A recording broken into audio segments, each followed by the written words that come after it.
Vous avez toujours rêvé de créer votre propre podcast, mais vous ne savez pas par où commencer? Ne cherchez plus, vous êtes au bon endroit. Aujourd'hui, je vais vous guider pas à pas pour créer de A à Z votre podcast. Peu importe votre niveau, ce guide ultime pour débutants vous donnera toutes les clés pour réussir. Alors préparez-vous à plonger dans l'univers passionnant des podcasts. C'est parti!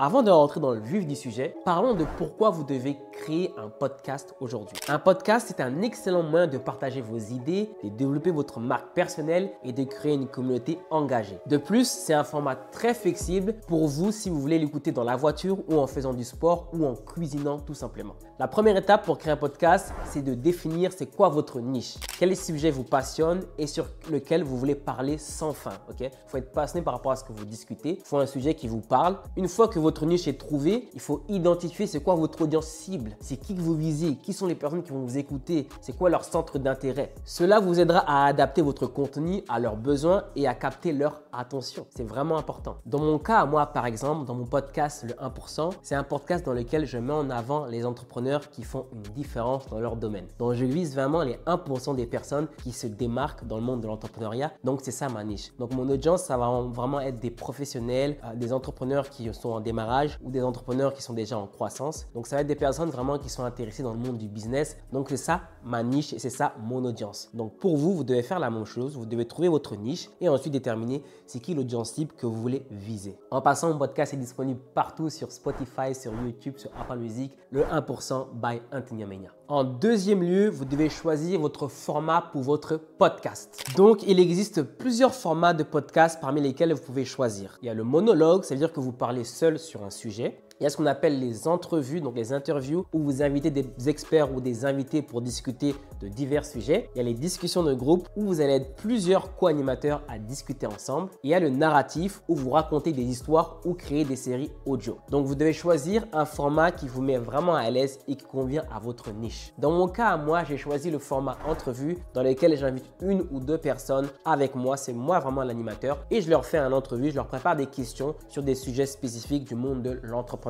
Maintenant, pour vous, vous devez choisir c'est quoi le format qui est adapté à vous. Tous les formats sont bons. Il faut juste choisir le format qui va vous ressembler, qui va être selon votre personnalité et dans lequel vous savez que vous allez être constant. Parce qu'un podcast, c'est bien de vouloir faire un podcast, mais si vous faites juste une ou deux épisodes et après vous abandonnez comme la plupart des personnes, ça ne fonctionne pas. Le but d'un podcast, c'est de le créer et d'être là sur la pérennité, donc être là sur le long terme, donc être constant. Très important. En troisième lieu, on a ce qu'on appelle le matériel et les logiciels nécessaires pour créer votre podcast.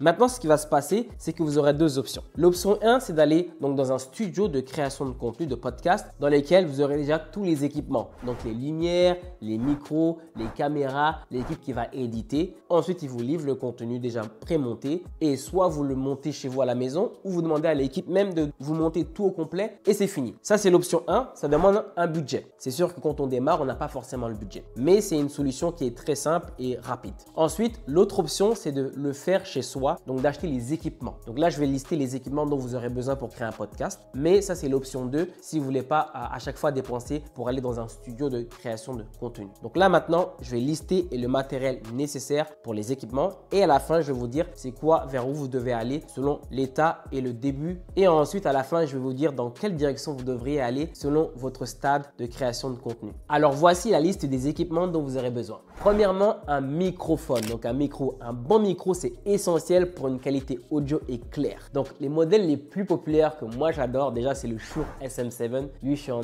amour avec. Toutes mes vidéos, j'essaie toujours d'avoir le Shure SM7 parce que c'est le micro qui, pour moi, sort un son incroyable lorsque vous créez du contenu. Ensuite, vous aurez besoin d'une interface audio pour brancher ce micro. Moi, je recommande toujours le Rode 4 Poster parce que c'est une machine qui est petite, simple et efficace, qui est déjà pré-montée au niveau des audio et autres. Donc, le Rode 4 Poster, je vous le recommande comme interface. C'est assez dispendieux, ça coûte autour de 700 ou 900 euros, mais vous avez le choix. Mais surtout, ce qui est important, c'est que si vous achetez une carte de son, vous aurez des petits ajustements à faire et autres, alors qu'avec le Rode 4 Poster, il y a déjà des voix qui sont adaptées pour le son des podcasts. Vous pouvez mettre des Bluetooth à l'intérieur, vous pouvez avoir différentes entrées. Donc, vous avez soit le Rode 4 Poster Pro avec lequel vous aurez 4 entrées. Donc ça, c'est vraiment pour le Big Studio. Ou vous pouvez aller avec le Rodecaster Solo. Le Solo, ça veut dire qu'il y a juste 2 entrées, si je ne me trompe pas. Et dans ces 2 entrées-là, vous pouvez plus filmer vraiment à la maison avec des personnes. Mais sinon, vous avez l'option d'aller vers le Pro. Le Pro est plus cher. Tout dépend de votre budget, ok? Mais les deux sont bons. Lorsque vous allez brancher votre micro Shure SM7 dessus, le son va juste être incroyable.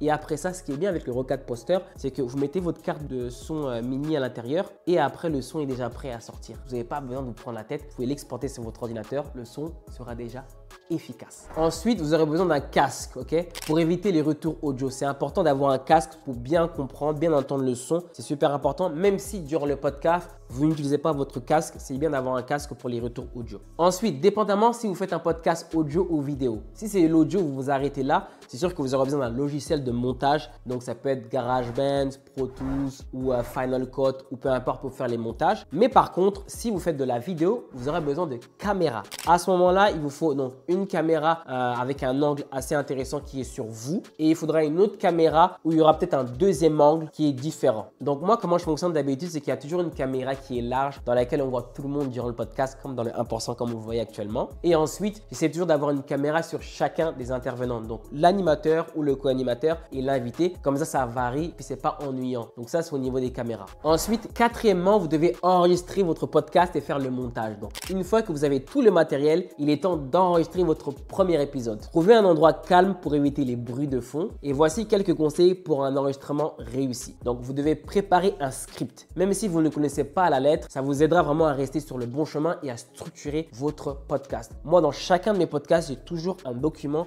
qui explique l'intro, le sujet numéro 1 sur lequel on va parler, le sujet numéro 2, le sujet numéro 3 et ensuite à la fin des questions pour un peu amuser. Il faut avoir un document, ça fait professionnel, mais aussi lorsque vous allez avoir vos invités, ils vont voir que c'est du sérieux et c'est organisé. Même dans le contenu, quand vous allez commencer à parler dans votre podcast, on va voir que c'est super structuré. Il y a beaucoup trop de podcasts qui sont dispersés, on ne comprend rien, alors que quand vous avez une structure, c'est mieux. Ce que vous pouvez faire, c'est que vous pouvez avoir un iPad dans lequel vous le mettez puis vous regardez discrètement de temps en temps ou vous le mettez sur votre téléphone.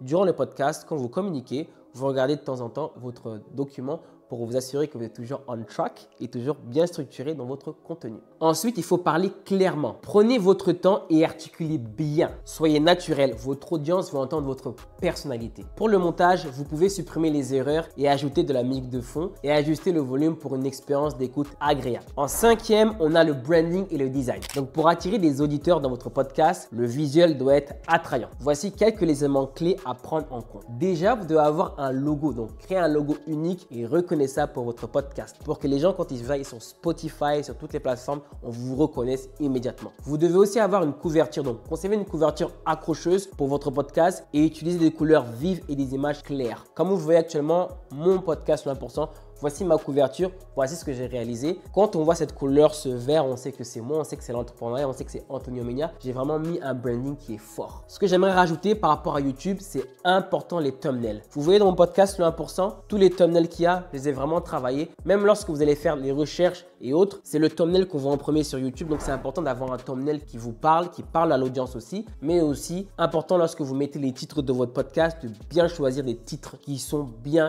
clairs et descriptifs et qui reflète le contenu de votre podcast. Ensuite, on a ce qu'on appelle l'hébergement et la distribution. Maintenant que vous avez votre épisode qui est prêt, vous devez le mettre en ligne. Donc, vous devez choisir une plateforme, un service d'hébergement. Moi, ce que j'utilise, c'est Buzzsprout. Mais vous avez le choix entre Buzzsprout et Anchor. Il y en a plusieurs. Ces plateformes vont vous permettre de télécharger vos épisodes et de les distribuer automatiquement sur les grandes plateformes comme Apple Podcasts, Spotify, Deezer et autres. Enfin, la dernière étape, c'est de promouvoir votre podcast. Si vous créez un podcast et que vous n'en faites pas la publicité, c'est juste de la perte du temps et de la perte d'argent. Donc, vous pouvez utiliser les réseaux sociaux pour partager des extraits et des annonces de votre nouveau podcast, vos nouveaux épisodes. Donc, des short content, des intros. Moi, à chaque fois, je fais des intros que je partage sur tous les médias sociaux. Vous devez créer un site web. Donc, ayez une présence en ligne où les auditeurs peuvent en savoir plus sur votre podcast. Donc, il faut un site web dans lequel on va retrouver toutes les plateformes dans lesquelles on peut accéder à votre podcast. Que ce soit YouTube, Apple Podcast, Google Podcast, Spotify, on veut un site web où lorsqu'on clique sur votre site web, on a accès à tout le contenu de votre podcast, que ce soit vidéo ou audio. Et aussi, ce qui est important, c'est de vous engager avec votre audience. Répondez aux commentaires et aux messages et demandez des avis pour améliorer votre contenu. Voilà, vous avez maintenant toutes les clés en main pour lancer votre podcast. J'espère que ce guide vous a été très utile. Si vous avez des questions ou besoin de conseils supplémentaires, laissez un commentaire ci-dessous ou contactez-moi directement. N'oubliez pas de vous abonner à ma chaîne. Donc, likez, partagez, faites tout ce qui est nécessaire pour qu'un maximum de personnes puissent voir ce contenu. Activez la cloche et surtout, allez voir mon podcast le 1% parce que je vous parle de comment créer un podcast de A à Z, mais moi-même, j'ai mon propre podcast qui tourne, ok? Merci d'avoir regardé cette vidéo et à très bientôt pour de nouveaux conseils business. C'était Anthony.